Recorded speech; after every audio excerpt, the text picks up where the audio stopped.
from various geospatial realms all throughout the state. A couple of announcements and meeting business we will do afterwards.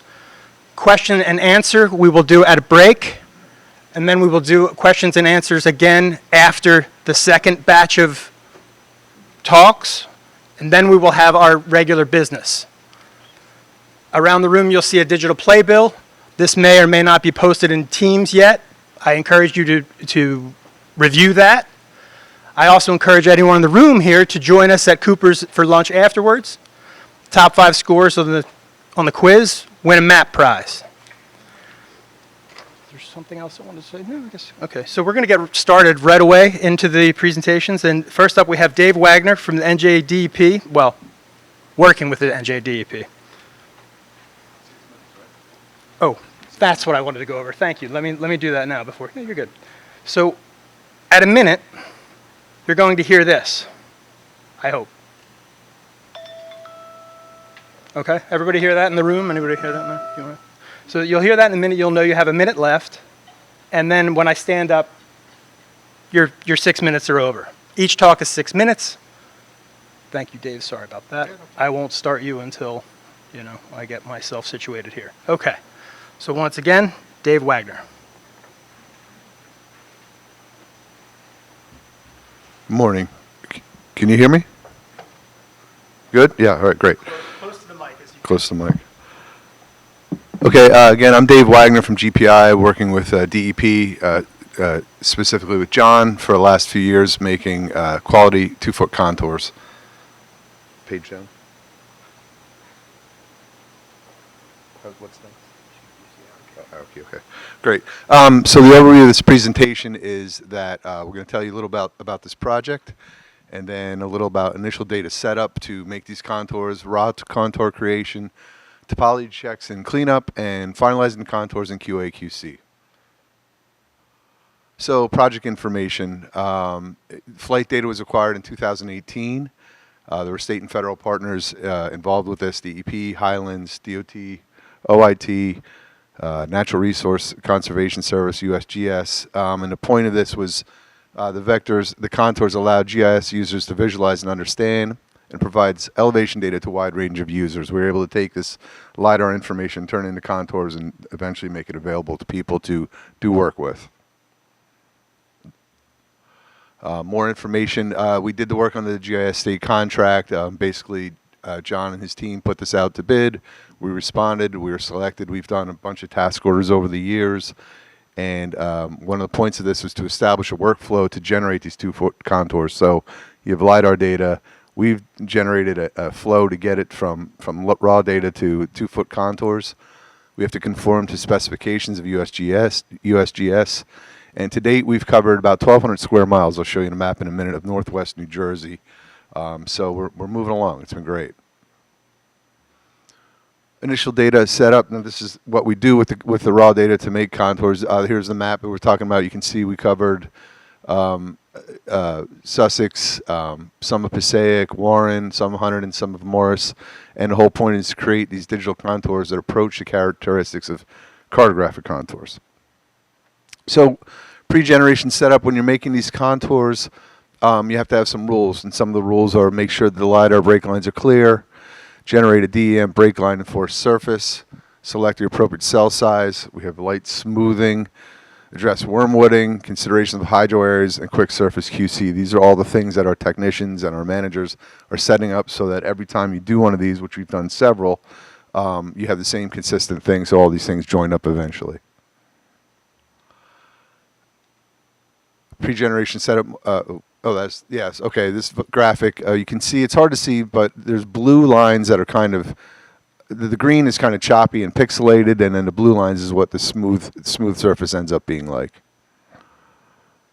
Raw contour creation, basic settings. On this one, you can see the green lines are smooth, the blue lines are raw, they're choppy, they're angular, and then what we do is we set from those rules, we make the greens a little bit smoother. We have basic settings. You want to catch these problems early. You want to simplify, smooth, simplify, use best practices. And a big one at the bottom is combining water and land contours to finish the final creation. We'll show you what that means in a second. So topology checks and cleanups. You have to run some fixes. There are certain things that can't happen. The contours in the water, you go back to the rules. You got to remember that contours cannot enter or be present inside water bodies. And we're going to show you a couple of the common errors when you're doing this work and how we fix them.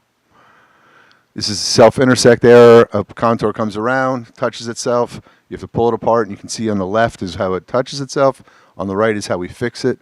These are things that we do automated, semi-automated, and technician. An intersect error is another contour comes into this one, intersects it. You have to move it and get it to be away from that contour. A dangle error is an open contour that has not closed itself, so you have to go through and find these, run a process, and also try to get have a technician finish up the work on that. River crossing. This one's interesting. On the left, you can see there are contours going 90-degree angle straight across the river. That's okay. There's one that you can see is coming on an odd angle. So on the right side is how we fix that. You got to make sure these contours go directly through at a 90-degree angle on the river, not any other sort of angle. Lake crossing, same thing. You can't have a contour go into the lake, so we have to go in and we take the contour on the left that is going into the lake, and we're going to move it over to the right and have it follow along the lake. Finalizing the contours. Now that you've done this, you're simplifying the lines as well as cleaning up the lines and attributes to consider. This is a whole list of information that from USGS that our technicians how to use depression contours, how to handle these things, and make sure that all these things come in, that it meets the standards for DEP that they're looking for. And QA/QC, finally, basically, this is what you want to end up with. This is not the DEP project, but this is a pretty cool picture of contours. After all this work, checking topology, verifying extents, using simple DEM setups, accuracy check, you have a good set of contours that you can use. Again, I'm Dave Wagner, and John Tarosky's here as well. I've been working with him for years, and it's been a great project so far.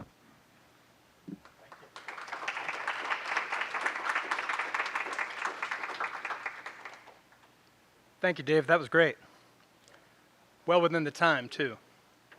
Next up, we have Tiffany Chow. No, we don't. Yes, we do. Sorry. New Jersey Office of GIS. You're familiar. You just click this.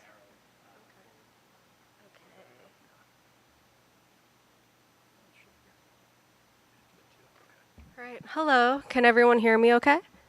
Great. Hi, my name is Tiffany Chow, and I work here at the New Jersey Office of GIS. Today, I will be talking about writing core GIS metadata. To kick things off, let's do a quick show of hands. Please raise your hand if metadata has helped you understand someone else's data. Great! Okay, thank you. Please lower your hands. And now, please raise your hand if you really enjoy writing metadata. Okay, that's fewer than before. But exactly, that's my point. So here's the thing about GIS. GIS data is super interesting.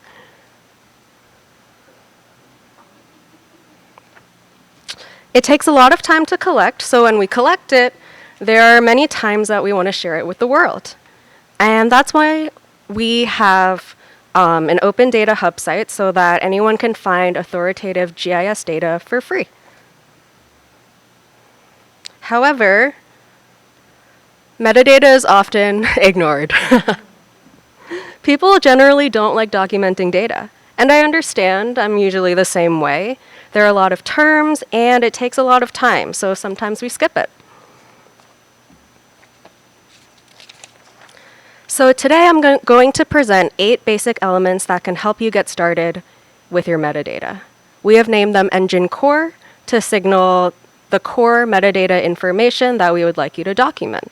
And so even if you're not a fan of metadata, completing these 8 elements will transform your data into becoming discoverable and understandable. First, here's an infographic that explains the 8 fields we'd like you to include. So title, summary, description, thumbnail, use limitations, tags, credits, and date published. For the title, we would like you to include the subject and geography while being concise. So something like congressional districts of New Jersey. For the summary and description, they're kind of similar because they describe the who, what, why of the data set. The thumbnail is a small image used for branding. It's good to put your organization logo here or maybe a picture of your map. Use limitations are for your audience to know how to use your data. So you could say for educational reasons only or for like XYZ purposes. Tags are keywords that help others search for your content. So you can include topic categories like ecology or infrastructure, or location categories like New Jersey or Delaware Valley. Credits acknowledge who created the item. Usually you will put your agency here. And then finally, publication date is the date of your most recent major update. This means a major schema or spatial change. And this is important because it assesses the data's currency. If this seems simple, good. That is our goal. We want this to make this as easy as possible so that anyone can do it. We've also created a YouTube video on our channel. In this video, we provide step-by-step instructions, voiceover, screenshots. So you can easily turn this video on, open your ArcGIS Online metadata editor, and follow through. And then finally, the captions are accurate and transcribed. So there's a transcript online if you want to use it. Here are some example screenshots from the video. As you can see on the slide here, these fields are located on a typical AGO items details page. Most of them are just right at the front, except for the publication date, which requires you to click the metadata button. Once you've finished, if you want to learn more about how to document full, complete metadata, we have resources for that too. You can visit the metadata support page on our website, which kind of looks like this. We have documents listing all the different metadata field definitions with explanations, best practices, tips and tricks, anything you would need to write complete metadata that is FGDC compliant. After finishing your metadata, we would love to have you. To share your authoritative data with us and the greater New Jersey, you can have your data as a published map service, which means you have it and we link to you and through our hub. And you can also have it in a zip data file if you don't want to host it. And here's what our hub site looks like today. Finally, I'd like to take a moment to thank our existing partners seen here, who have already contributed a lot of resources to this hub. This has only been made possible by the collective effort of all of you, so thank you very much. Finally, here's a QR code so you can scan to access our metadata resources, and then an email if you want to email us or have further questions. We look forward to seeing you and your data soon.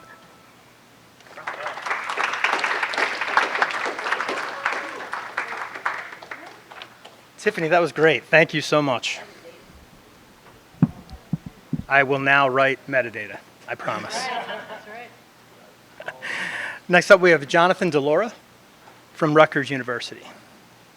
Jonathan, I'm going to try and, I didn't do this for Tiffany, so I'm going to try and do this for you and get you the. I'll get it behind. Thank you. Apologies for that. Okay. All right. Hello, everybody. It's my first time at this meeting, so good to be here. My name is Jonathan DeLaura. I'm a research specialist with the Center for Urban Policy Research at the Blaustein School of Planning and Public Policy at Rutgers. There we go. All right. In this presentation, I will detail the key steps I use to estimate the surface inundation of elevated roadways and bridges in New Jersey for an analysis I conducted using ArcGIS Pro and ArcPy for the New Jersey Climate Change Resource Center. Roadway inundation can impede travel to work, the distribution of goods, and emergency response operations.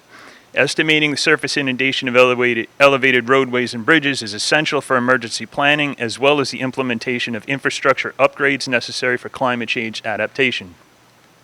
Coastal inundation layers like those featured in NOAA's sea level rise viewer generally only show ground level inundation because they're calculated using bare earth elevation. While these layers can be useful for assessing the first floor inundation of buildings, they are not useful for assessing the inundation of elevated roadways and bridges, which are higher than bare earth elevation. Briefly, the 4 steps I used in this analysis were, first, I created an updated mean higher high water surface for the state. Next, I created a digital surface model for the state. Then I extracted road surface elevations from the DSM using the road center lines of New Jersey Next Gen 911 layer. And finally, I calculated roadway inundation. I used NOAA's detailed method for mapping sea level rise inundation from January 2017 as a starting point for creating an updated mean high water surface. And there's the link to it there. So first, I created a grid of points. Next, I used their VDatum tool to convert the grid from mean high water to NavD88. Then I interpolated the surface inland. And finally, after the mean high water was created, I created 40 flood surfaces from 6 inches to 20 foot 6 inches in NavD88 by adding to the mean high water surface in 6-inch increments for a total of 41 flood surfaces, including mean high water. There's a screenshot of the VDatum tool if you've never seen it. The online tool works well if you're only transferring a handful of points, but you can also download the tool to transform in batches, which is what I did. And there's links to both of them. So next I created a DSM for the state using the most current state LiDAR data I could find for the state at the time. And those are the data sets I used. And that's what it looked like when it was done. Most of the holes you see there are water, but there were some cell-size holes over some roadways as well. I filled them in using the nibble tool after extracting the roadways. Next, I used the road line center line, Office of GIS's road center lines in New Jersey, Next Gen 911 data set to extract the surface elevation of all roadways in the state from the DSM. The only limitation with using this data set is that there's not many, but there are some road lines that don't align properly with roads. And this can result in some of the roadways showing up as flooded when they're not, or vice versa after the analysis. I'm working on a fix for this, but even with the errors, this seems to be the best option at the moment. Finally, I calculated roadway inundation for each of the 41 flood surfaces I created by subtracting the extracted roadway surface elevations from each flood surface. And here's an example of a 10-foot bare earth elevation layer. This is actually from NOAA's sea level rise calculator, and you can see that it shows the bridge as being underwater. And here's what the roadway inundation analysis shows for the same inundation layer. The red is where the road is inundated, and the gray is where it's not. You can see now that the bridge is not actually flooded. Here's another bare earth inundation layer, this time for 15 foot of inundation. And here the roadway analysis shows that at 15 foot of inundation, the bridge is actually flooded. So some current and future applications. This is can be useful for emergency planning, for roadway and bridge elevation, and for new roadway and bridge planning and construction. Here is a link. We have I have the all 41 layers up on AGOL. There's a QR code for it, and that's my email. If you feel free to contact me with any questions, comments, or suggestions, or a copy of the presentation if it's not already available. And I also will have detailed methodology and metadata very shortly. So that's all. Thank you.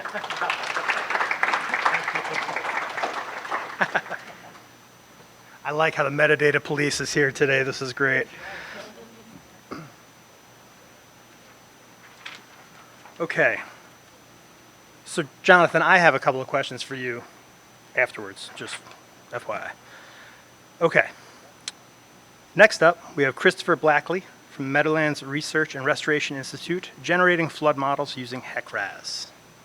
Very, very pretty stuff so far. You're familiar with left and right. Close as you can to the mic. Sounds good. Thank you. Hello, I am Christopher Blackley. I'm from the Meadowlands Research and Restoration Institute, which is the scientific branch of the New Jersey Sports and Exposition Authority. I'm here to present on creating flood simulations with HEC-RAS using digital elevation models. Also, sorry, I'm a little under the weather, so if I flummox a little bit. So what is HEC-RAS? HEC-RAS is a software. It's developed by the U.S. Army Corps of Engineers. It's developed by their Hydrological Engineering Center, which is the HEC, and it's a river analysis system, which is the RAS.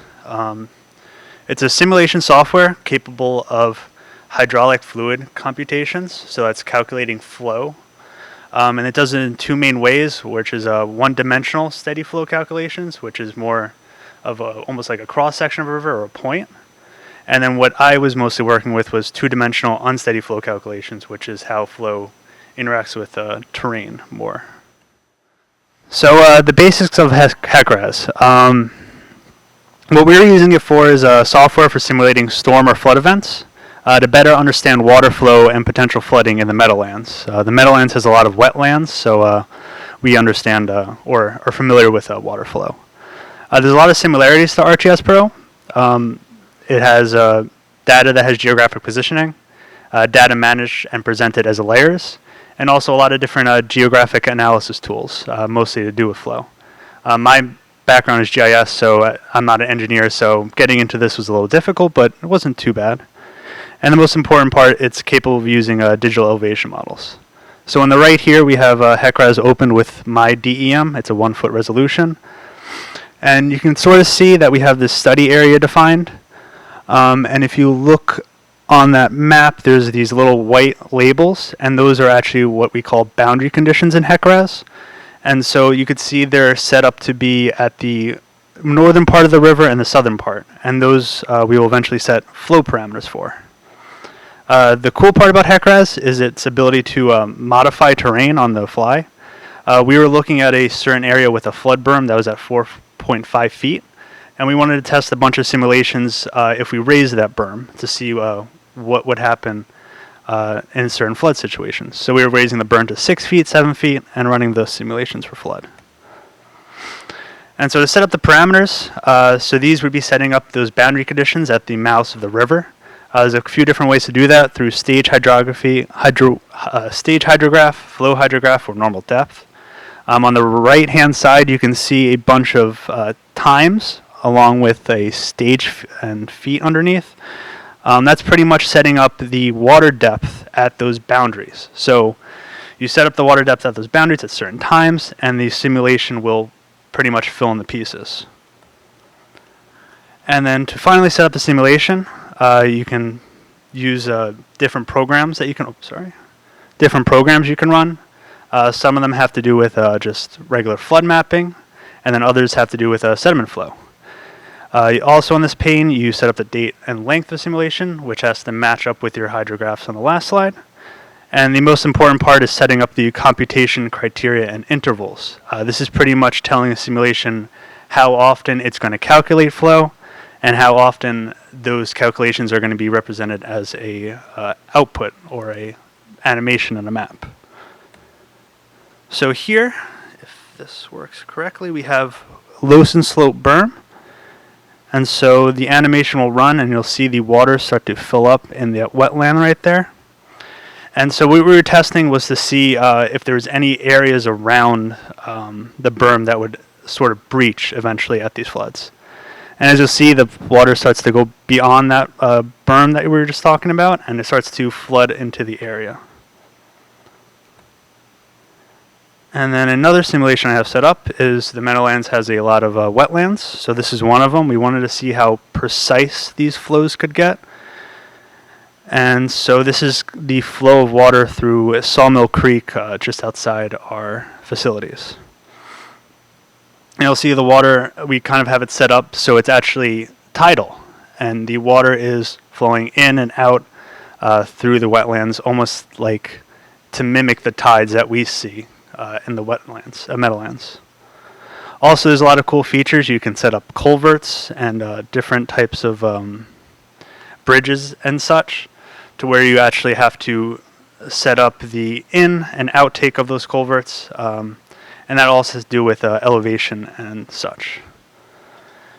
And so that was it for my presentation. I'm pretty new to this, so if anybody's used HEC-RAS, I'm always open to suggestions and looking for additional tips. So thank you.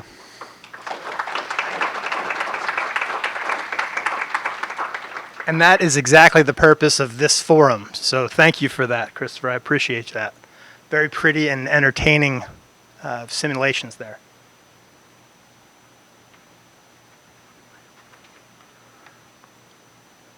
Next up, we have Stephen M. Bruder from NJSADC.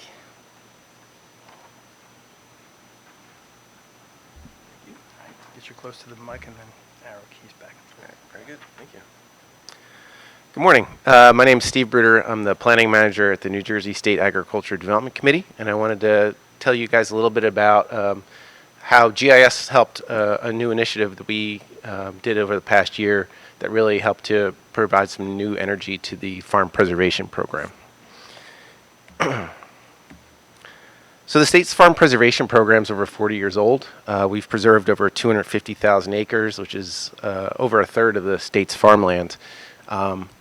The past couple of years, though, we've noticed that there was a decrease in the amount of applications we were receiving for farm preservation, and also an increase in the amount of offers that we were giving to landowners that were being rejected. Right? So we looked into it a little bit, and we did a study with Rutgers University, and we found that our values, what we were offering, have been pretty much steady for the past 20 years, and so that this interest was, in large part based on stagnant values.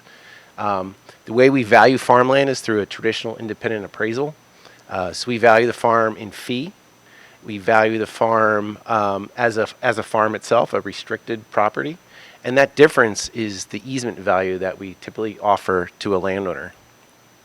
And because of changing market conditions and an increase in the value of preserved farmland, once it's got the easement on it, that easement value had been getting squeezed over the years.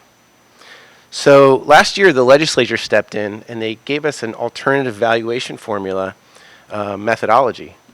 And so they allowed us to value things that we typically only looked at in terms of ranking properties, right? So, things like soils and size and contiguity and that kind of thing. But they also allowed us to add value to things that we never traditionally looked at in the farm preservation program, things like natural resource values of the farm, like aquifer recharge, for example, the risk of conversion of that farm to a non-agricultural use, the value of a farm as a buffer to non-agricultural uses. And so it allowed us to, and it was a very open-ended legislation, so it allowed us to really, put together a working group and build something around this. And so we did so in large part using GIS. So we still stuck with a base based in appraisal. So we started with 50% of the fee value of the property as the base. And then we put add-ons of the property based on the attributes of the farm that we could determine using statewide available GIS layers, many of which are generated and maintained by folks in this room. So, which is the reason I thought it would be a great opportunity to, come and talk to you about how much how we're using the data and how much we appreciate, that it's available to us. So we allowed 30% of the add-on by default, up to 30%, depending on how the farm scored. 20 of that percent are traditional ag resource values, and 10% are natural resource values of the farm. So you can get up to 80% of the fee value of the property, under this formula by default. Then we also put an additional 10% on if you took voluntary deed restrictions. So if you took an impervious cover restriction on the property, and if you took a house size limitation on the property, and that helps maintain ag viability for the farmer. So we looked at what data sets were available, and we ended up with 22 separate hosted data sets that we're using. We're using data from the DEP to determine wetlands and tillability and upland forest. We use their surface water quality standards layer, their groundwater recharge layer. We looked at contiguity both in terms of already preserved farmland and in terms of open space. And so we used open space layers from Green Acres and the Highlands and the Pinelands and the NRCS. We used Rutgers Inland Design Flood Elevation Layer for flood hazard area. And then to determine the value of the farm as a buffer to critical infrastructure, we're looking at things like proximity to military bases and airports and landfills and pipelines and power plants and that kind of thing. So that information came from DOT, DOD, Homeland Security, DEP, and a number of others. And the way the model workflow works is you generate the farm feature, which is part of the farm application, and we run that feature through a model builder tool in ArcPro. And the model builder generates Excel tables, and then we have a separate macro-enabled Excel workbook that prompts the user for some data entry questions, and then prompts the input from the GIS output into this formula value worksheet. And so quickly on the model builder here, it runs 173 different geoprocessing tasks, and it creates a selection from the hosted data set, and primarily we're running summarize within to generate to capture what those attributes are on a farm, and using arcade codes to determine the appropriate score. And so then that model builder then creates a table and then exports that table out. And so, it was pretty amazing. Our team was able to, identify the layers we needed. We came up with, a rationale on how to value each individual attribute, and came up with some pretty unique ways of using the model builder in Arcade to figure out ways to value individual attributes on a property. So I don't really have time to get into some of the workflows, but I wanted to thank our team, particularly Veronica Labrie, who worked on this workflow with us, and thank all you for your help in maintaining that data that we use. And it's really been a beneficial to our program. We've seen a great uptick in the amount of applications and interest in farm preservation because of it. Thanks.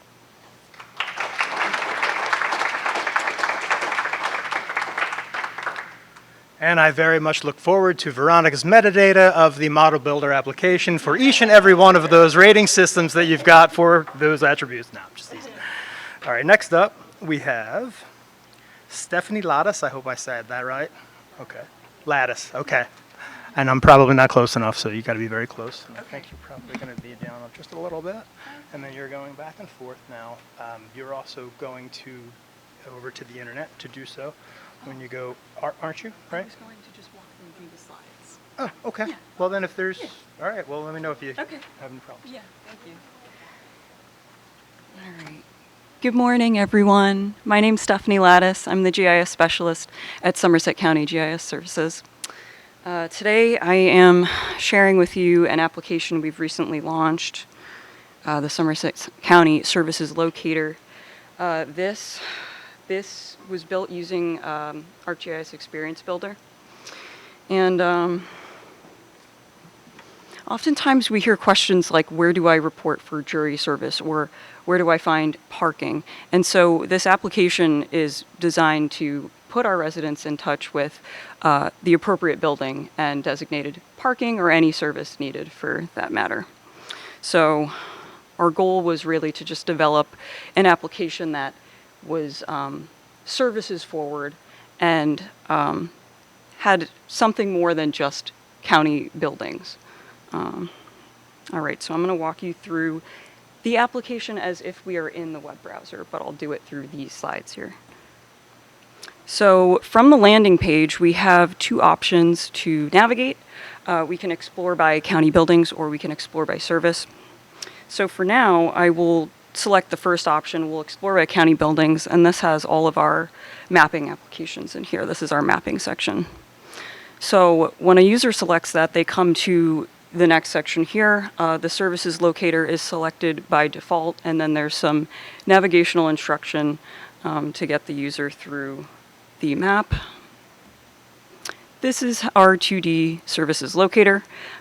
If selecting any of these pins will provide contact details, addresses, Google directions.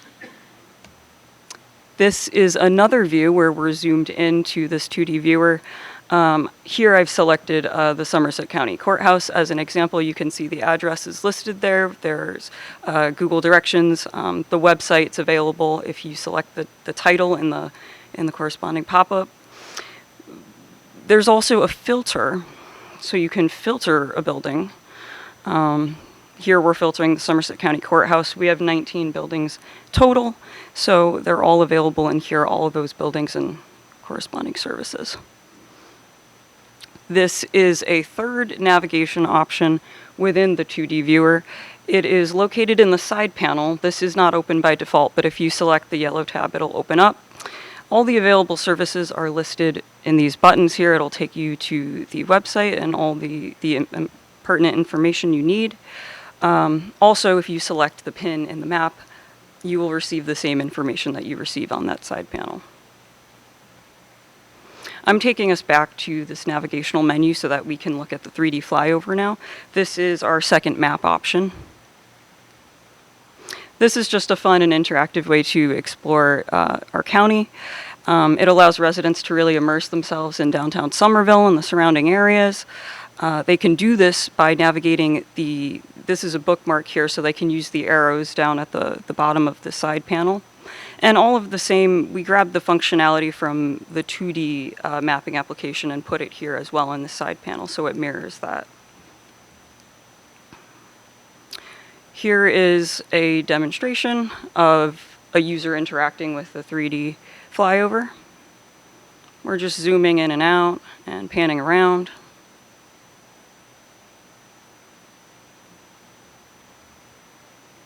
I'm bringing us back to the landing page, the very top.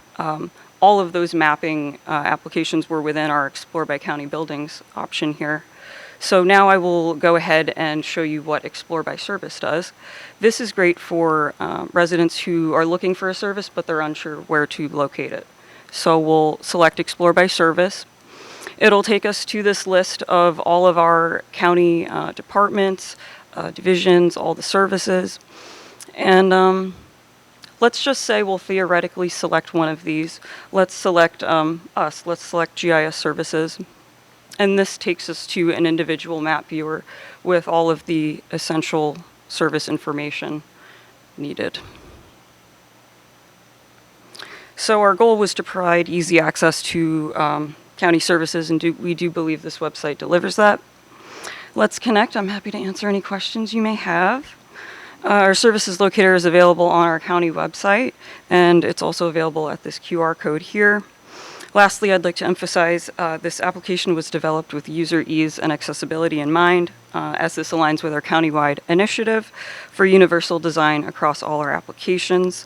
My colleague Nugma Malik will elaborate further on this topic in the following presentation. Thank you so much.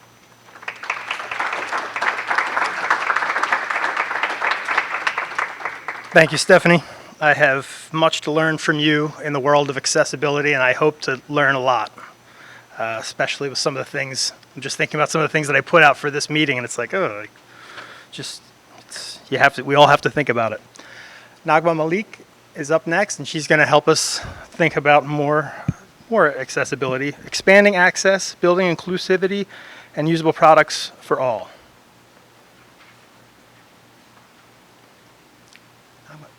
You are not going to the internet or anything. You're just No, going through just slides. a Okay, slideshow. so you're just back and forth. Okay, thank you.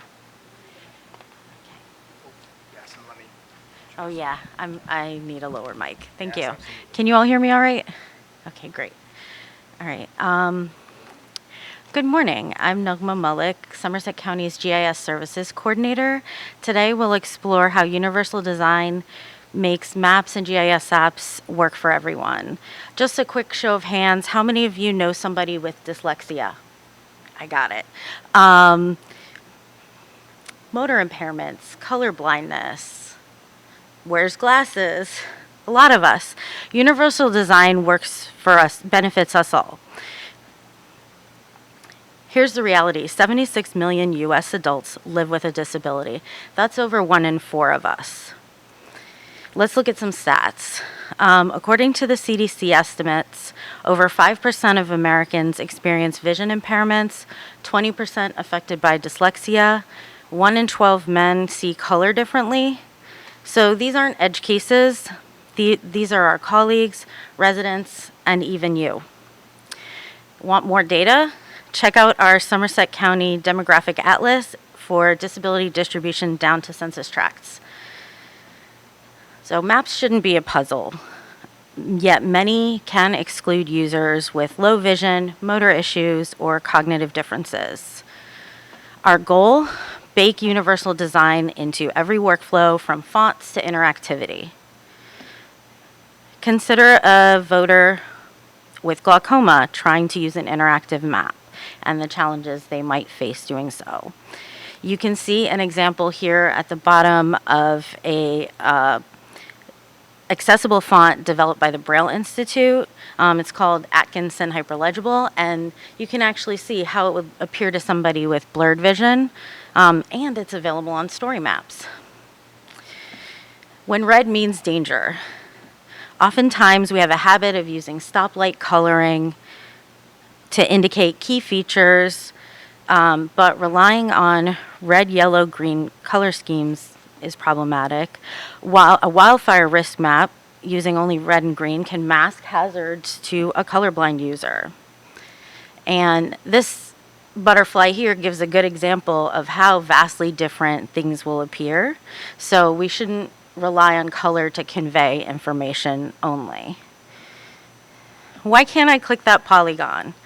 So a farmer might have difficulty if they have tremors or any other motor issues marking field boundaries or clicking tiny checkboxes. So these type of motor impairments can affect the ability to use digital tools, especially anything requiring keyboards or fine mouse clicks and even tiny buttons. Where do I even look? A zoning map with verbose legal descriptions can delay community engagement and feedback. I don't know about you, but when I see a wall of text instead of something that could have been a bulleted list, it hurts my brain. So how are we doing this? We've developed these guidelines for ourselves that we're implementing. We're starting with symbol clarity through simplicity, consistency, and high contrast. We're using halos and outlines around our symbols and also our fonts. We're minimizing the use of italics and serifs and opting for clear, simplified fonts similar to the ones shown here. You can kind of see a comparison of different fonts.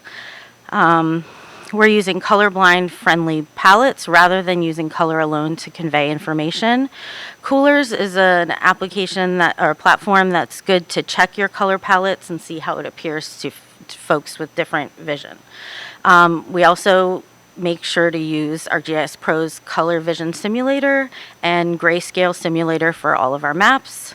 We're streamlining our base map colors and adjusting aerial imagery. And Esri also offers high contrast base maps. You can see the dark and the light mode in Living Atlas, among others.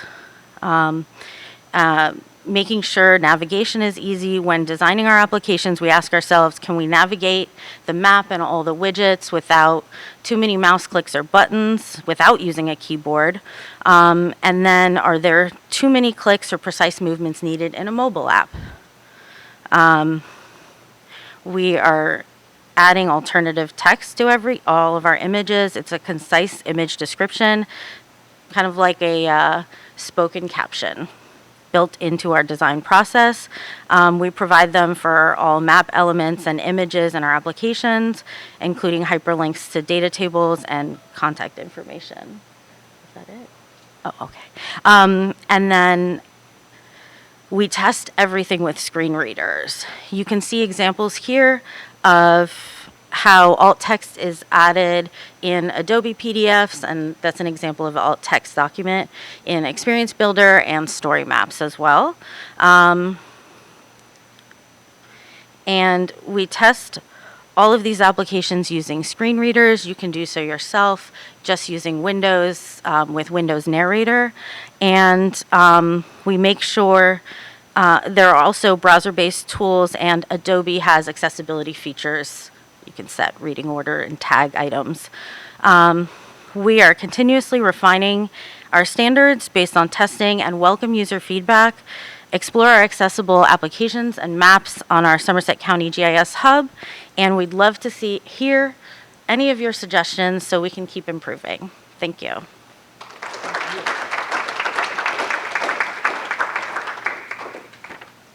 Thank you very much to all our speakers this morning so far. We've had 7 speakers so far. Dave Wagner, Tiffany Chow, Jonathan Delora, Christopher Blackley, Stephen Bruder, Stephanie Ladas, and Nagma Malik. I hope I said it right that time. Sorry. If there's any questions in the chat for any one of our speakers that we've had so far, please enter them now. Otherwise, anybody in the room have any questions for anyone? I wonder about accessibility of metadata. You know, like that's another aspect of it. It's not, you know, I was just thinking about that while you were talking. It's like something else to have to think about. We're going to take about 10 minutes to break as I got feedback from the community and my partners here that last year was too hard at 16. Of course, we're only at 14 this year, but we're still going to take a break. It's a 10-minute break, and we'll meet you back here. Thank you very much for that. I appreciate everyone taking their seats. Christopher Blackley, I believe you're a wanted man on the chat. Again, I don't know if you can log in or not, so people can chat it up with you directly. Otherwise, the good folks here are allowing us to try and be your proxy with their devices that are connected. I don't believe there's any other questions in the chat, but we're going to have another question and answer session after these next 7 speakers, and then we'll have regular business.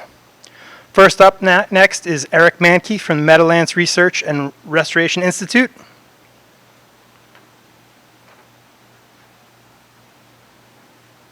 Thank you, sir.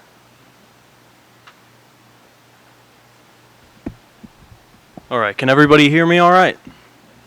All right, so I'm Eric Mankey. I'm here with the NJSEA's Meadowlands Research and Restoration Institute, and I'm here to give you all the rundown on our analysis of incorporating digital elevation models into terrain following drone flight operations, specifically in our neck of the woods, the New Jersey Meadowlands. So we at MRRI have been conducting drone flights since late 2017. Fun fact, at that point in time, I was actually starting my junior year of high school.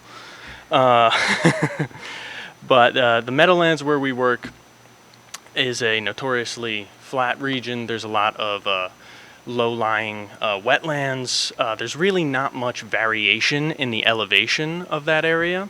Everything is typically within a few feet above or below sea level, except for a few outliers, one of which we're going to be talking about in a second. So our standard operating procedure up until this point in time has been to set a stagnant flight altitude above where the drone takes off. So the drone will take off. We typically set it to about 300 feet. As long as it's below 400 feet above ground level, as per FAA regulations, we're all good. And this site on the right, that was our standard operating procedure until about early March of this year, when we had a brush fire on one of our landfills. And that landfill is one of the outliers I was talking about. The top of this landfill is about 100 feet taller than the bottom of the landfill. So when we flew the site, no, it's okay. When we flew the site, we noticed that the ground sample distance of the images at the bottom of the landfill it wasn't as high resolution. So then we started experimenting with terrain following operations. The drone automatically adjusts its flight altitude to according to the changes in elevation, outputting higher quality imagery. Now, our drone that we use, a DJI Mavic 3M, actually has the ability to automatically calculate and detect changes in the ground it's flying over using the onboard cameras it uses for obstacle detection. So it detects the changes in elevation in real time, and then it adjusts the the altitude it's flying at. So, there's also another method of terrain follow using digital elevation models. Now that it requires you to download digital elevation models to the controller of the drone prior to actually going out in the field, so it's a bit more setup. But we wanted to test the outputs of these methods and see which one came out on top. So we flew over the same area 3 different times, one being the flight I mentioned earlier, where we had the stagnant flight altitude, and the other 2 being one real-time terrain follow, one DEM terrain follow, both at 300 feet above ground level. So this is the result of our stagnant flight altitude. So we took off from higher up on the landfill and had the drone stop 300 feet above the takeoff point. So when it flew over the bottom edge of the landfill, it was actually closer to 400 feet above this area here. This is a man-made structure at the bottom of the landfill. It's been abandoned for some time, if you couldn't tell, but it's a pretty good site for comparison between these methods. And then this is the result of the real-time terrain follow. You can see very clearly that the resolution of the image is a lot better. And then obviously you can tell a little bit of time passed between the real-time and the DEM terrain follow. But the quality of the imagery for the DEM terrain follow is pretty similar to the real-time follow, although in my personal opinion, I think the DEM terrain follow came out a bit better. We processed all of this imagery through a photogrammetry software called GeoNadir. They're very good. They're smaller than something like Drone Deploy. They're based out of Australia, but if you fly drones, I would recommend checking them out. So obviously the stagnant flight altitude produced the lowest quality imagery, and the real-time and DEM terrain follow were very similar. But if you have the time, I would recommend setting up a DEM terrain follow flight. I think it produces slightly better imagery, and it's less relying on the drone to calculate the elevation, because if the drone miscalculates, you run the risk of flying too high or too low, and it's just nice to have that peace of mind that a DEM terrain follow provides. And yeah, that is my talk. So thank you very much for your time. I wasn't going to interrupt you again. Thank you very much.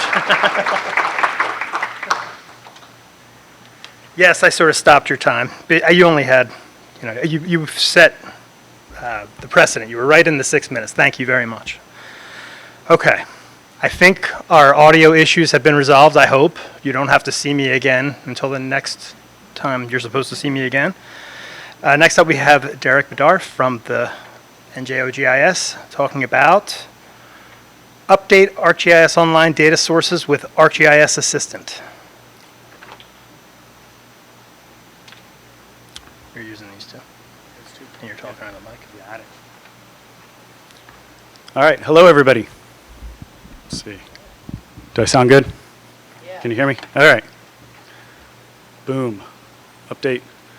I'm glad I'm tethered to the dais here or whatever it is, because this is not exciting.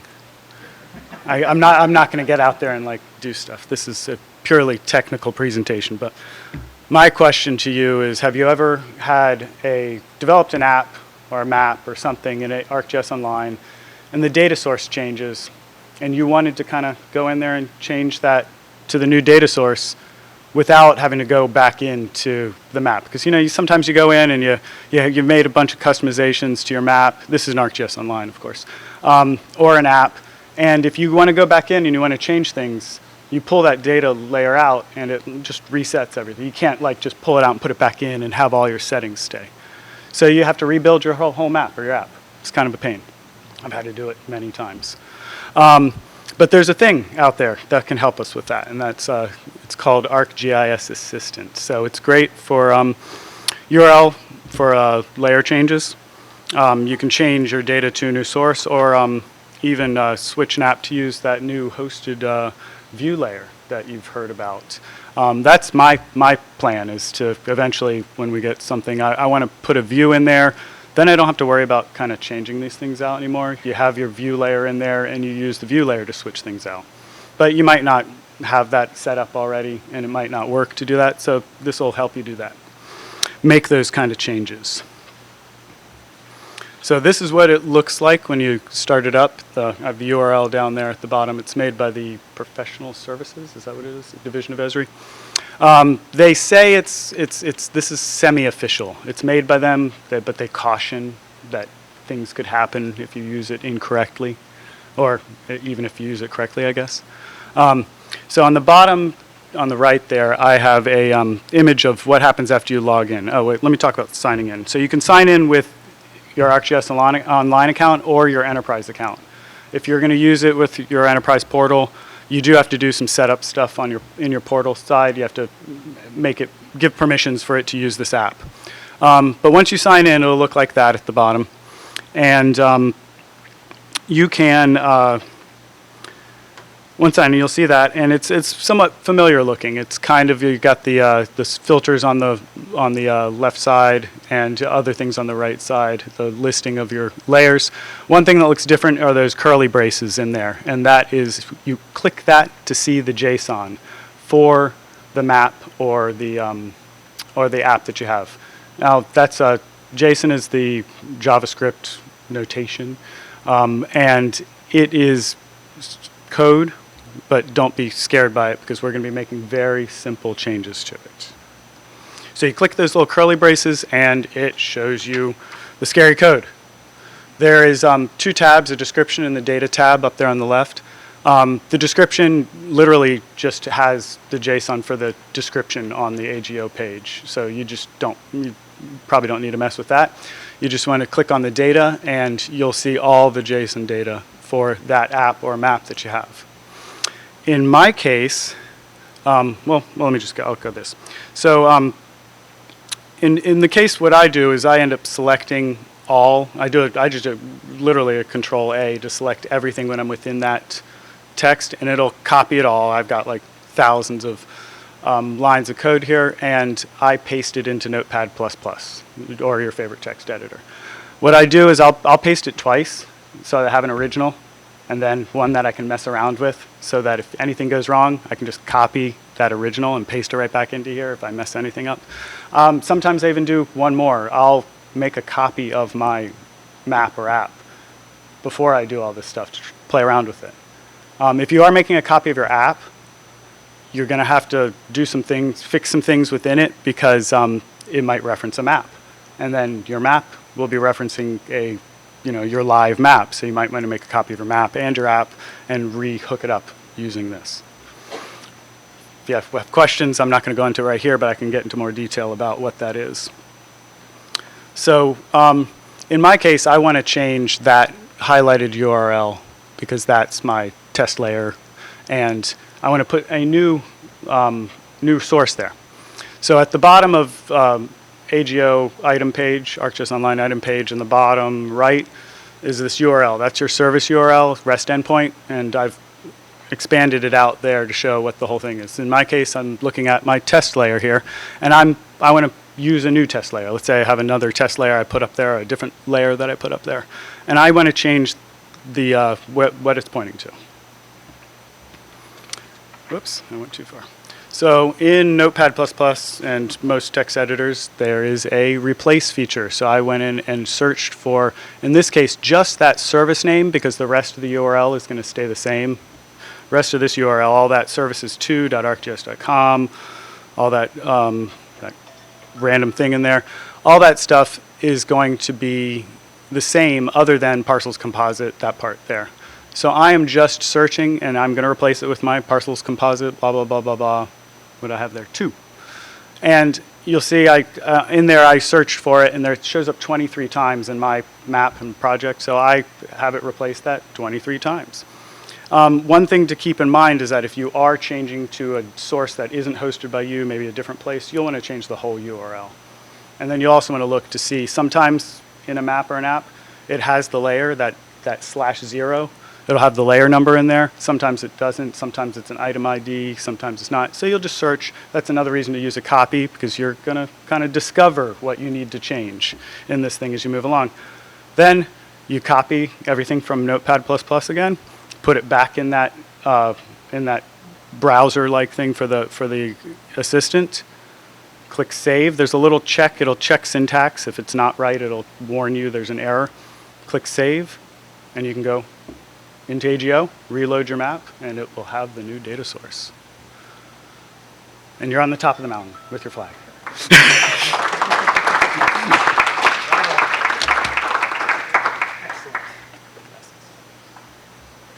Thank you. I have had to do that, and that is very tedious. I like the view layer idea, though. That's a good idea. Okay.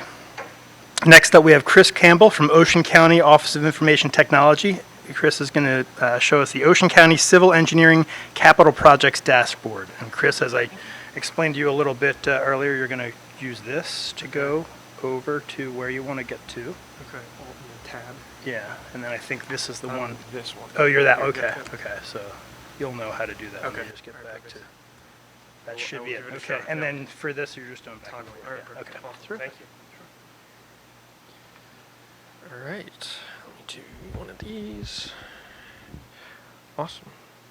Hello, everyone. My name is Chris Campbell. I'm with the Ocean County IT Department. Today, I will be presenting on the Ocean County Engineering Capital Projects Dashboard.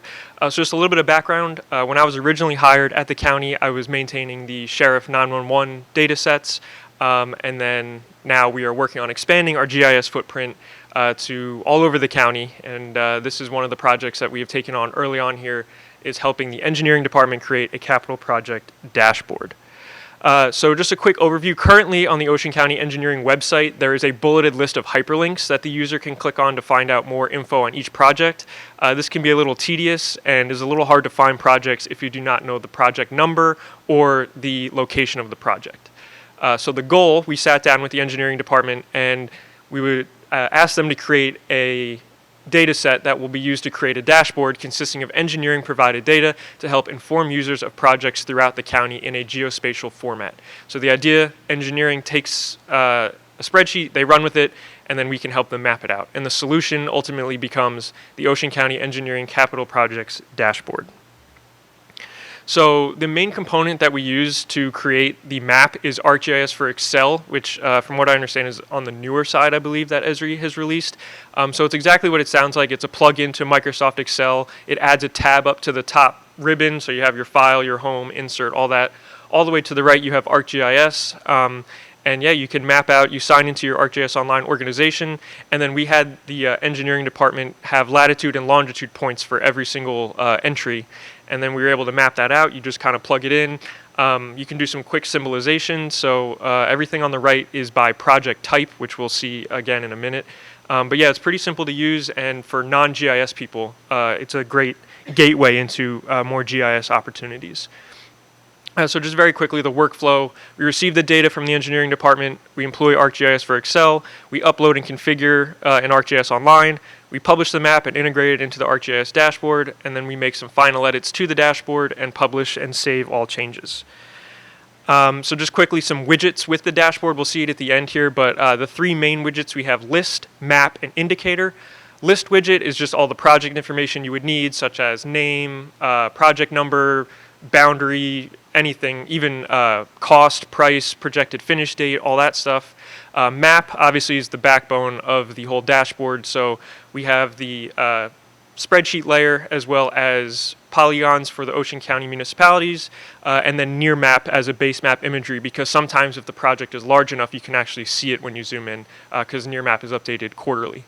And then we have the indicator widget, so there's 11 separate ones here. I had to program all 11 of them, but it's fine, it worked out. I color coded them all, and they are interactive, or dynamic, I'll say. So when you zoom in and out, everything changes based on what you're seeing on the screen.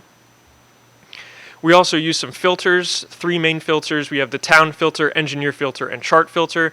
Obviously, you filter by town, you filter by the engineer who created it, or you can filter by chart. The chart is just another visual representation of the data. So we have project type and then project phase, so you can see and toggle and categorize in that way as well. So the final result, I'm going to attempt to pull it up here. Maybe? Okay, perfect. Awesome. So here it is. It's taking a quick second to load, but that's fine. Let me just zoom out a little bit here. So there's multiple toggles you can do as well. So for example, if I want to look at all of the projects in Brick Township, it'll zoom there. It'll filter everything just to Brick Township. You can see there's 13 total projects, 1 bridge project, 10 roadway projects, 1 drainage project, and 1 traffic signal project. If you want more information about a specific project, you just click on here, and it'll pull up all the information you need. Anything you can think of, it's there, hopefully. And the other cool thing is you can do multiple toggles. So while I have Brick Township selected, we can look at traffic signal projects, and you can see that there is 1 traffic signal project in Brick. So you can filter multiple ways, and you can see 9 of which are in the design phase, 4 of which are under construction. And then very quickly we have the non-mapped project information. It says, oh, no data because there's none in Brick. But that is projects that have not been mapped out yet but have some information. There you go. We'll give you some idea. And then, yeah, that's pretty much everything. So thank you.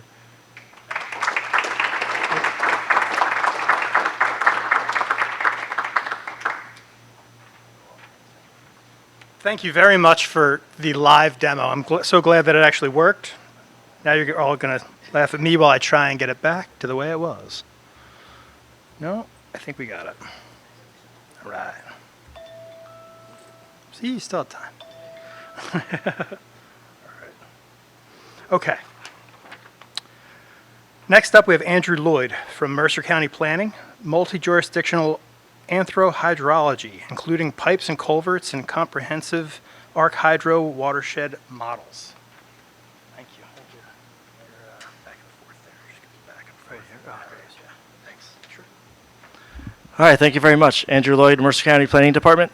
I'm going to talk to you about some information technology that's useful for stormwater management on many different levels, whether it's MS4 permitting, which calls for finding drainage areas for outfalls, or finding out how much water drains to its stream segment for a TMDL, or just trying to size a stormwater feature properly.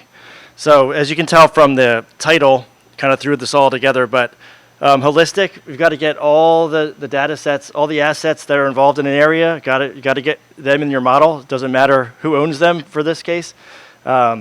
Though we all know water doesn't care about municipal boundaries, it also doesn't care about who owns a pipe or a culvert. You've just got to get it in there somehow. Anthro, so this is human-made stuff, right? And hydrology is how surface waters actually flow. So to get a real view on this, we've got to include pipes and culverts. That's the main takeaway. So go through a little bit of my own professional kind of discovery process on how I started doing all this. It's all based on LiDAR. As you know, the quicker the light gets back to the receiver, the lighter the color is. And so the dark areas there are streams and tributaries. And if that was the whole story, you could easily just kind of draw lines around the different dendritic tributaries and figure out how much water drained to a certain point.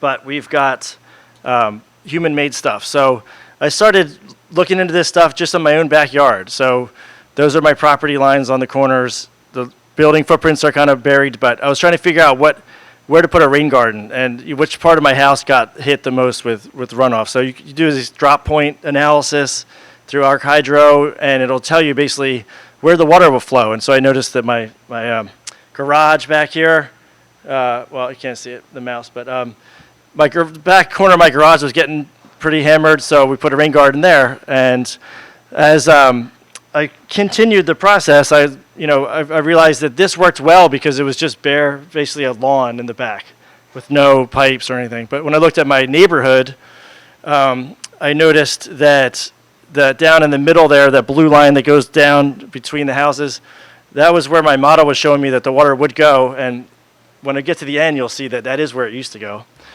Before all the streets and pipes were put in. But I knew that wasn't actually the case, so I started thinking, well, how can I use this LiDAR if it's not, how do I get the pipes in there? And I wish I would have learned all this my neighbor during Henri, which happened right before Ida, actually lost their basement. You can see, I wish I could, oh, there's a pointer.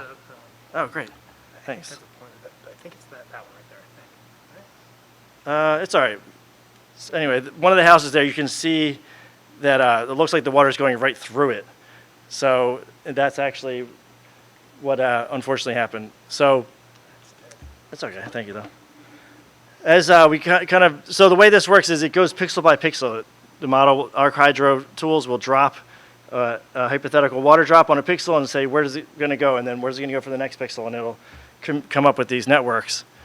So one of the applications is, trying to figure out how much water gets to a certain point. Is the pipe big enough? Is the 60-degree angle on the pipe part of the problem? But I'm not an engineer, but I'd like to cue these things up for the engineers to take it from there. So as I was trying to figure this out, this was also my hometown, so I did a lot of spelunking around, and I knew that the area, so the first time I did the watershed tool to figure out how much water got to the intersection, I got the lower, lighter colored watershed, about 100 acres, but I knew from walking around and everything that there's a railroad track with culverts that go under, and it should have really captured a much bigger area. So to jump ahead, get almost another 300 acres draining to that point.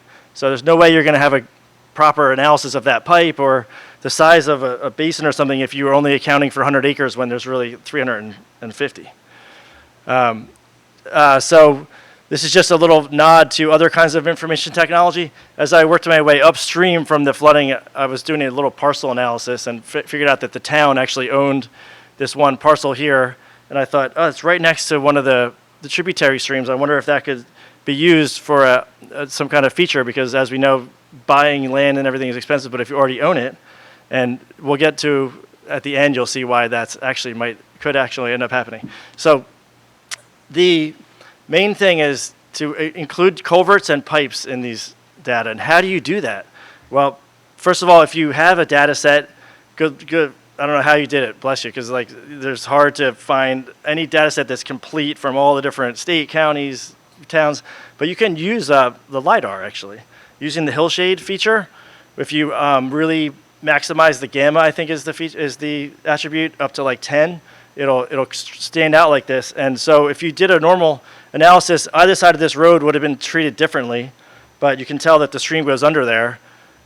So if you burn it in like a hot knife through butter, what happens on the pixel level is it makes that nice sharp central point with the shallow curves on the side like a funnel, and it'll allow water. Oh, sorry. It'll allow water to go through. I missed a slide there somewhere. All right. Well, there's a slide missing. Oh, there it is. That black line there shows what it looks like, and the model will allow water to pass through. And then you get a more comprehensive model. So all these red and purple lines on there are pipes and culverts that allowed us to capture the much bigger drainage area across the municipal boundaries, across the railroad track. And just a nod to older information technology, because often when we say technology, we think it means the latest and the greatest, but you can even use old, Vermeulen maps from like almost 150 years ago. They'll show where the water is trying to go. When our pipes fail or they get overwhelmed, it'll still go there, okay? Even these old hand-drawn things, this shows the culvert I was talking about, and that there used to be a little pond next to it. And so when you go even further back to a Sanborn fire map, it shows, yes, indeed, there was a pond up there. So that's a little bit of, helps explain to the local officials it's not coming out of total left field, that we could use that parcel for a detention basin, and then continue work our way upstream through that 350 acres and find other, pearls of features that would hopefully end up reducing the flooding at that intersection. But we would never know any of that without incorporating the culverts and pipes into the connectivity network. Thank you. Just like John said, I'm all about continuing the learning process. So if you have suggestions or questions or anything, there's my information.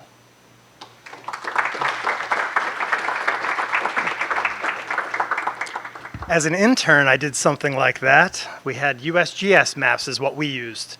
And they said, here's the digitizing puck. Anywhere the line crosses, capture, and that's how the culverts started in Atlantic County. Now they're way more sophisticated, but 100 years ago, that we did use those same maps. Okay, so now we're up next with Samir Agrawal from NJDEP, leveraging milepost data for incident logging and emergency response. And I'm going to ask you to adjust that for yourself. And I'm going to see about your hearing here. Hello, everyone. My name is Samir, Geospecialist at NJDEP BGIS. Today I'll be talking about a project that we've been working on with milepost data for both incident logging and emergency response for DEP. So imagine there's an oil spill reported on the turnpike. The caller is going to inform 911, and the details are also relayed to DEP for any remediation activities in our internal database. Historically, incidents like these were logged with narrative descriptions and limited mapping components, making it challenging to pinpoint exact locations accurately. So what we aim to do is, for two different systems, use a precise milepost data set, which is very helpful because it provides points on the roadways at regular intervals. So here are the two systems that we needed to implement the mileposts in, one being modernized NGEMS. NGEMS is essentially a large Oracle database that has all of our environmental sites, incidents, and more. So when incidents come in, people from the NJDP Communication Center, we wanted to allow them to go ahead and input the mile markers, enhancing the database accuracy. They're able to select the road and use the drop-down to select the mile marker. The second system is Flex. This is a new computer-aided dispatch system that just went live for DEP this year. And Flex is where calls from the DEP hotline come in and need to go to either Parks or Fish and Wildlife Police. Since it is like a dispatch operation and needs to be kind of handled quickly, we wanted to also introduce a shorthand way to type those road names into Flex, making that process easier.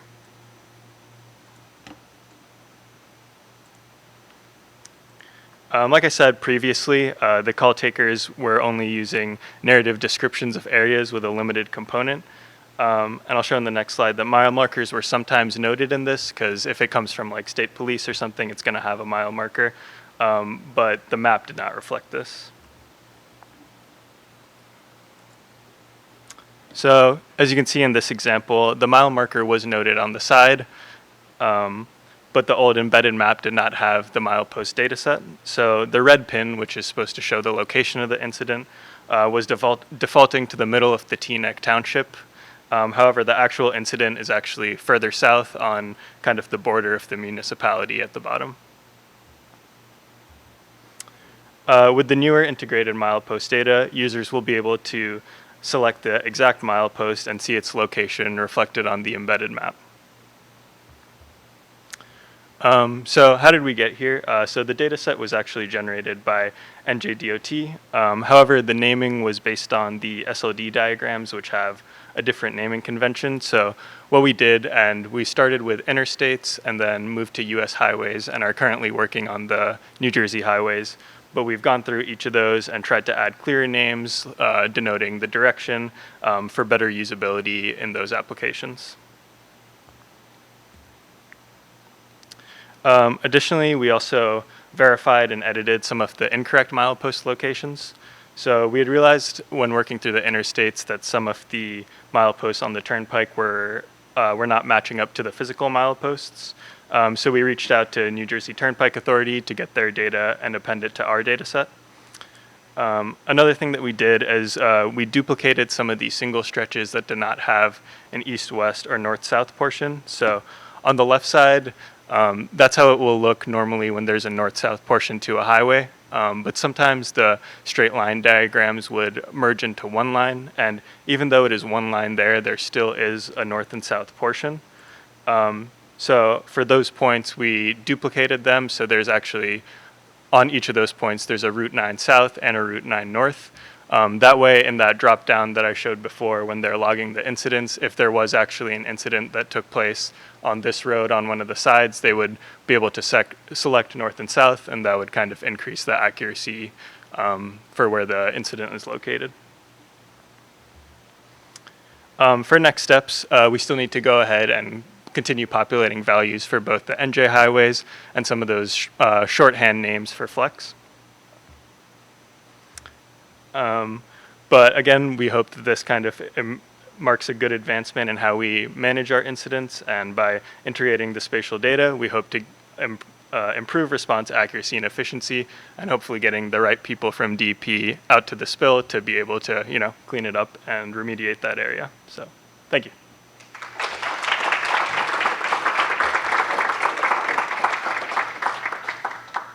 Thank you very much. All right. So we've got two left.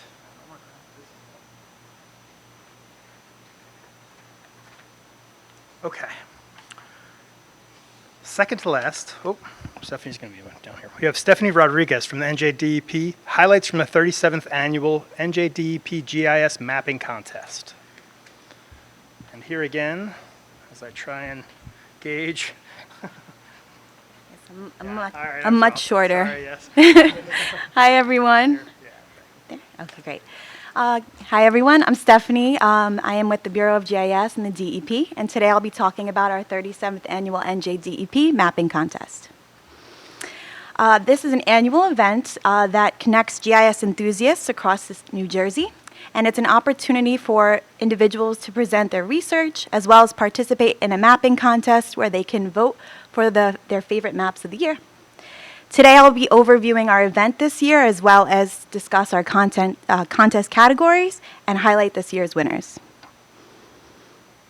So this year the event began with an opening address from the NJDEP Deputy Commissioner Jane Rosenblatt, who emphasized the importance of collaboration and environmental initiatives. Following that, Lily McCullum from HopeWorks gave an inspiring speech about her journey as a GIS professional. These are the happy faces of our winners this year. So I will talk a little bit about the categories that they competed in, as well as highlight some of their own research. So the first category of the mapping contest is analytic methods and results. And this category recognizes maps for solving real-world issues through analytical applications. Libby Whitman's New Jersey Landscape Project won first place for mapping imperiled species habitats in the state. And My Map Sedimentary Facies of Brooklyn and Queen received second place by linking historic wetland locations to modern flood-prone areas.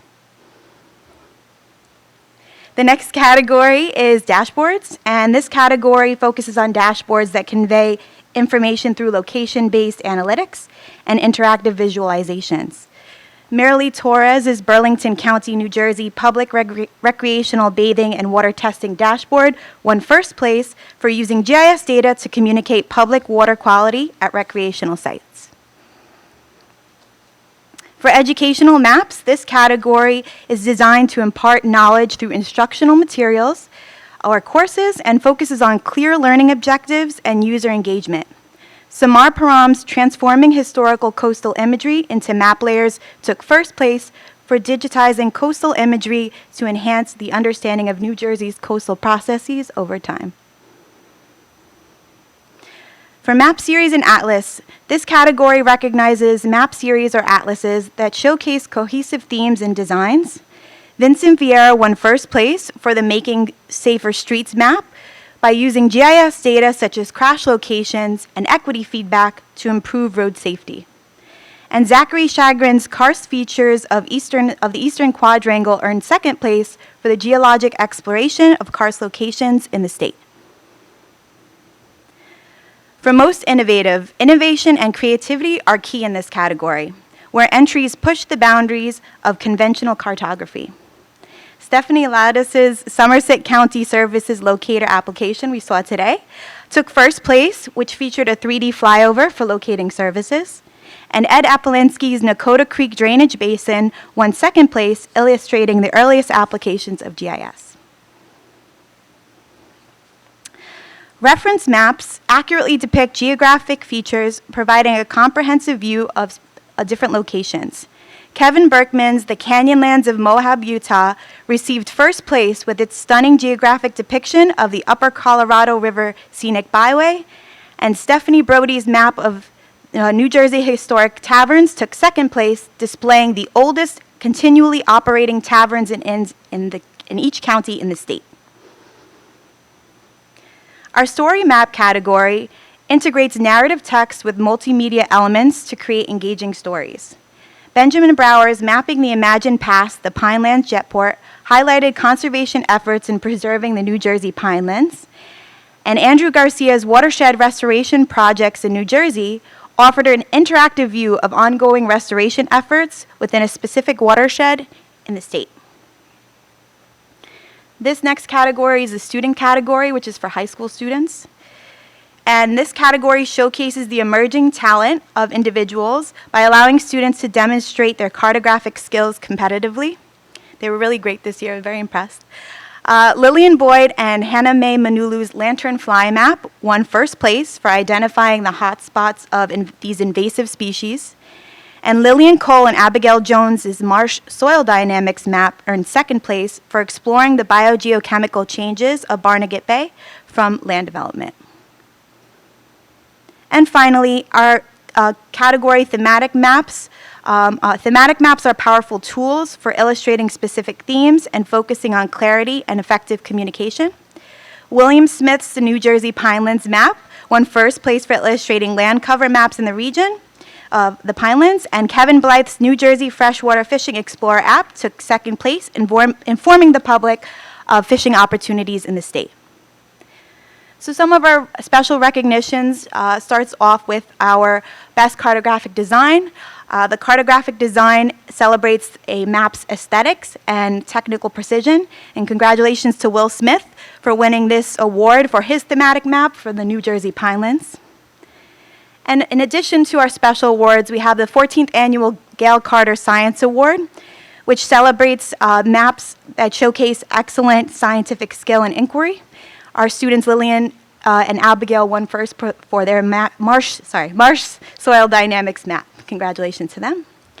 And finally, this year, the 37th Annual NJDEP Lifetime Achievement Award was proudly presented to Ed Apolinsky for his years of contribution to the geographic information systems. Thanks so much, and this is an annual event. We hope to see you next year. If you want to see some of the maps that I discussed, as well as all of the other competitors' submissions, you can check out our website. Thank you. Hope to see you next year.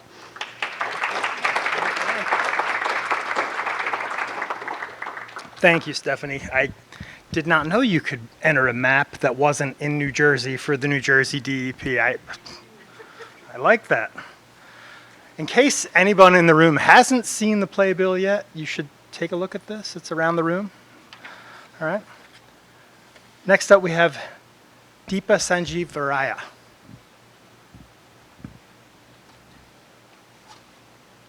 Leveraging GIS knowledge to identify suitable trails for hiking.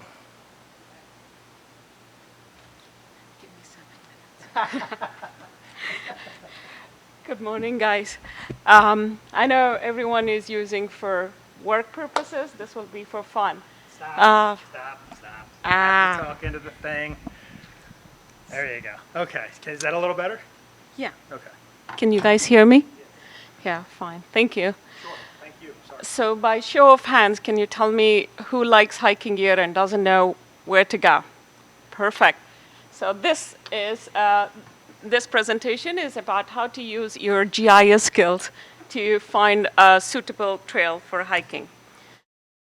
The process can be divided into 4 steps. What makes a trail a suitable trail, right? It's based on your needs and criteria. So once you define that, you can start collecting the data based on your needs and criteria.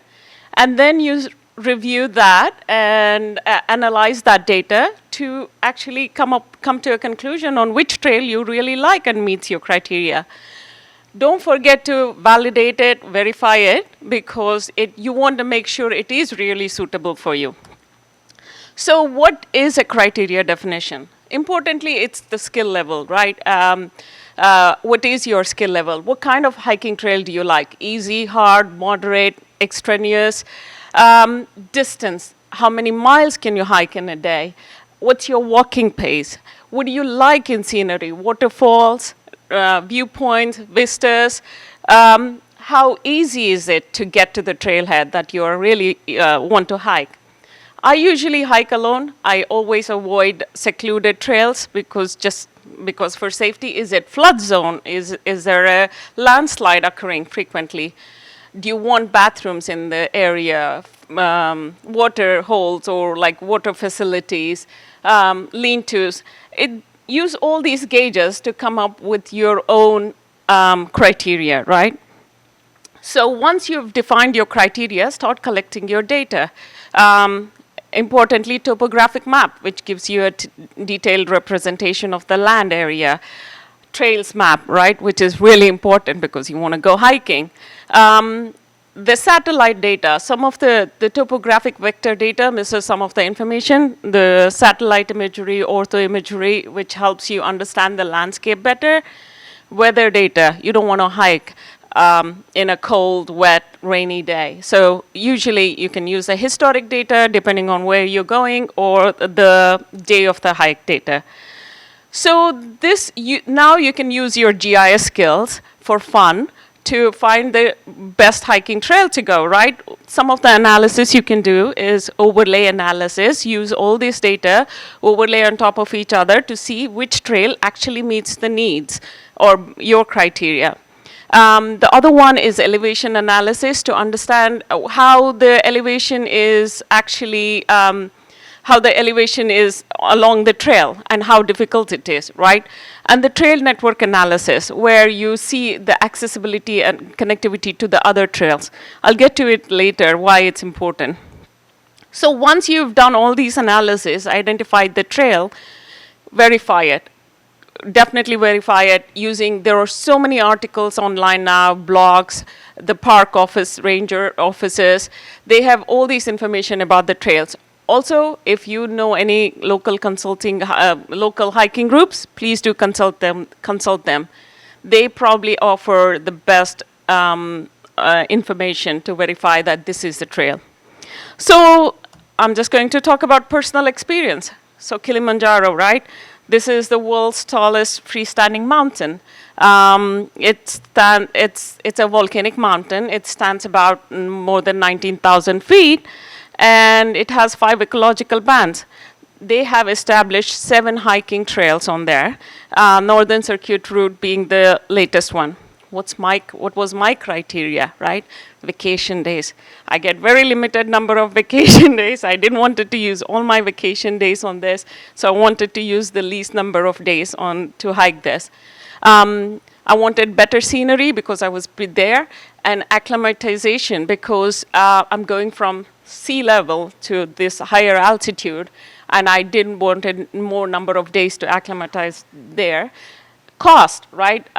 Every hiking trail was a different cost. Crowd, was it crowded? What kind of, was it a tent or was there a hut? That kind of thing. Once I started establish my criteria, I started collecting data. The contour data to understand the elevation profile, topographic to understand the mountain range, the area around. I also needed to find how to get there, accessibility, right? Flight, local transportation, what's the nearest airport. Also, one of the things I did was I got profile section of each trail to understand the difficulty of it. So I had all these information that I had, the criteria, and I assigned a value to each trail based on my criteria. It was like overlay analysis to identify which one it was. So I also did elevation analysis to see which route had the steepness, the difficulty, and how much it helped me to acclimatize to this route. The trail network analysis, which was very important in this section because to understand the connectivity and accessibility. According to 2006 Kilimanjaro Park survey, only 45% of the people summit or successfully summit, I should say. So I wanted to make sure one of these routes that helped me to successfully summit. So basically, it boiled down to multi-criteria definition. These are the attributes that I added to my trail network just to see which one was the best. There is a lot of back and forth that goes on. It can change. The more information you gather, the values change. And so my final analysis using my GIS skills, I was able to understand Lemosho route was the best route for me. So using my GIS... Huh? Did you sum it? There you go. All right. So he was not waiting for my last slide. It's like a nail-biting thriller. Did you do it or not? Did you not do it? So yes, GIS skills did help me actually find the suitable trail and successfully climb. I'm really hoping this presentation will help you actually use your GIS skills and go out there hiking and enjoy it too. Thank you, guys.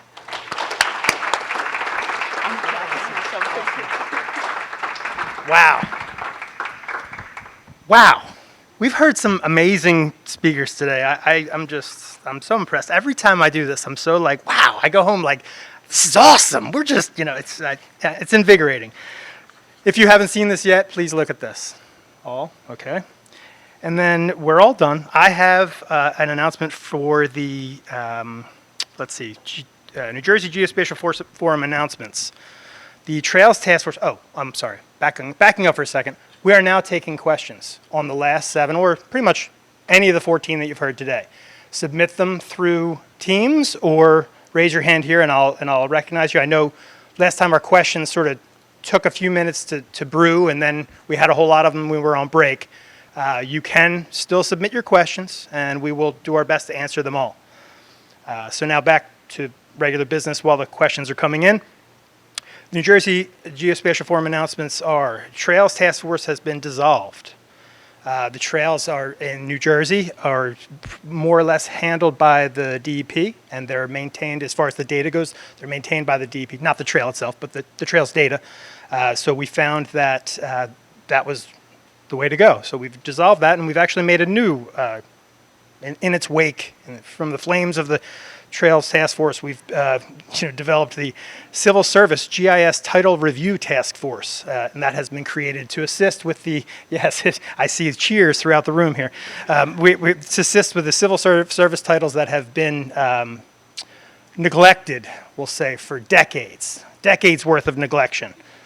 And then finally, we have visit the nj.gov/njgf to sign up for the email list and other announcements.